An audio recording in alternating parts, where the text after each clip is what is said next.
Hello friends, welcome to Nandkishore classes. आज का lecture बहुत ही इंटरेस्टिंग होगा। आप स्टेटमेंट ध्यान से देखिए। अगर एक क्वाड्रेटिक पॉलिनोमियल है a x square plus b x plus c, ठीक है, जनरल फॉर्म मेंशन है, इसका graph negative direction of y axis को इंटरसेक्ट कर रहा है, क्रॉस कर रहा है, बताइए सी का साइन क्या होगा। सी नजर आ रहा है ये वाला। दैट मीन्स हमें ये बताना है कि अगर इसका ग्राफ वाई एक्सिस को नेगेटिव साइड पे कट कर रहा है तो बताओ सी पॉजिटिव होगा या नेगेटिव होगा। ठीक है, क्वेश्चन समझ आया। पहले तो क्वाड्रेटिक पॉलिनोमियल का ग्राफ होता कैसा है ये पता होना चाहिए। देखो, यूजली आप क्वाड्रेटिक पॉलिनोमियल का ग्राफ बनाएंगे ना, या तो वो बनेगा ऐसा यू शेप्ड इस तरह से, या आपके पास ऐसे उल्टा यू बनेगा, नंबर वन। अब सवाल ये उठता है कि ऐसा यू कब बनेगा, उल्टा यू कब बनेगा। देखो, अगर ये स्टार्टिंग वाला ए मतलब एक्स स्क्वायर का कोफिशिएंट अगर पॉजिटिव हो फिर तो ऐसा ग्राफ बनता है। पॉजिटिव होने का मतलब, मैं एक रफ एग्जांपल ले रहा हूं, वैसे ही मान लो 2x square plus 5x plus 6, मैंने कुछ भी लिखा, मेरा मेन फोकस यहां है। ये फ्रंट पे पॉजिटिव साइड है ना, पॉजिटिव नंबर है, तो मतलब यू बनेगा ग्राफ इसका। यही अगर ऐसा होता -2x square plus 7x plus 8, मान लो प्लस 8 होता लास्ट में, तो फर्स्ट वाली वैल्यू नेगेटिव है ना, तो मतलब ऐसा ग्राफ होगा, उल्टा यू बनेगा। पहला पॉइंट क्लियर हुआ। यानी कि दो तरह का ग्राफ बन सकता है, या फिर सीधा यू बनेगा या उल्टा यू बनेगा। अब मैं कहता हूं कोई भी बन जाए, आई लीस्ट बॉदर अबाउट दैट। अगर मुझे सी की वैल्यू फाइंड करनी है तो ये देखो, मान लो मेरा ऐसा ग्राफ है, ये एक्स एक्सिस और वाई एक्सिस बनाई रफ में। मान लो मेरा ग्राफ ऐसा है, वाई एक्सिस को तभी काटेगा ना जब ग्राफ ऐसे होगा, ग्राफ ऐसे होगा। उल्टा करता तो ऐसे बनता। कई ऑप्शंस हो सकती हैं। आप ये भी सोच सकते हो कि सर नहीं, ये ऐसा नहीं मेरा ग्राफ, तो ऐसा भी हो सकता है, तो भी कोई दिक्कत नहीं है। ऐसा भी हो सकता है ना, डिफरेंट डिफरेंट सिचुएशंस में कुछ भी पॉसिबल है। लेकिन अभी की घड़ी में मैं इसको तो रिमूव कर रहा हूं, इस वाले को। ये तो क्रॉस है, क्यों?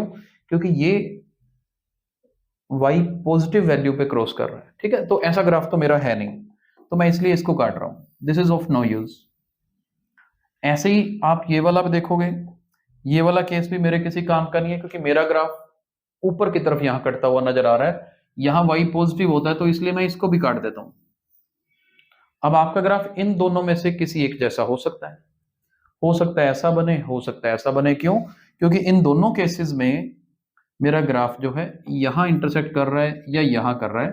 यहां पर y जो है नेगेटिव है, यहां पर भी y नेगेटिव है, राइट। लेकिन एक बात याद किया आपने, y नेगेटिव है तो क्या हुआ, x की वैल्यू तो जीरो है। अगर आप इस पॉइंट के कोऑर्डिनेट्स निकालोगे तो इसमें x कोऑर्डिनेट जीरो होगा। क्यों? क्योंकि ये पॉइंट y एक्सिस के ऊपर है। यहां देखोगे तो भी y एक्सिस के ऊपर है, तो दोनों केसेस में x की वैल्यू तो जीरो है, अगर मैं कोऑर्डिनेट की बात करूं इस पॉइंट के, राइट।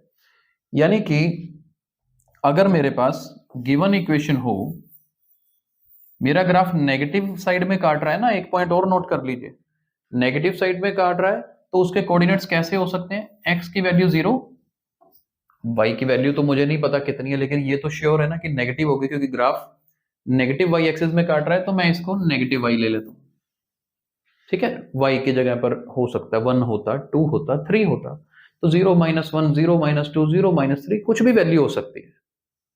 हम y ले लिया है ना, या आप c ले लेते हैं। c छोड़ो, c तो ऑलरेडी यूज हो रहा है। m ले लो कि मेरा ग्राफ जी 0 -m से पास हो रहा है, रेंडमली ले लिया। अब आप ये देखो कि मेरा ग्राफ अगर y एक्सिस को काट रहा है ना, तो that means any point lying on the y axis having x0, तो गिवन पॉलिनोमियल में आप पुट कर सकते हैं। गिवन पॉलिनोमियल क्या है? मेरे पास गिवन पॉलिनोमियल ये है, y is equal to ax² plus bx plus c। ये लेफ्ट साइड में कुछ लिखा नहीं हुआ, लेकिन इसका मतलब y होता है, तभी ग्राफ बनता है। अब आप इसमें अगर x0 पुट करें, और y मेरा कितना है -m, x को 0 पुट करते हैं, ठीक है, तो ये तो जीरो खत्म ही हो जाएगा। This is zero, this is zero, and this is c, तो इसको सॉल्व करेंगे तो सी की वैल्यू कितनी आ रही है, -m आ रही है, यानी कि सी नेगेटिव आ रहा है। देखो मैंने कंसेप्ट क्लियर करने के लिए पूरी डायग्राम्स और इतना डिटेल में बताया। जिसको कंसेप्ट क्लियर है, अब ये पेपर में अगर क्वेश्चन आ जाए तो 1 मार्क क्वेश्चन है, आप सीधा बता सकते हो। क्यों?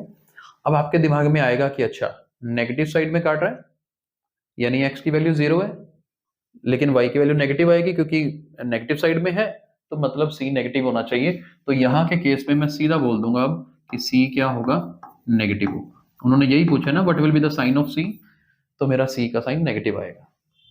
अगर यही पॉजिटिव y एक्सिस में काट रहा होता ऊपर वाली साइड में, तो फिर आपकी c की वैल्यू क्या आती, पॉजिटिव आती। आई होप कंसेप्ट समझ आया होगा। Thank you so much for watching today's video.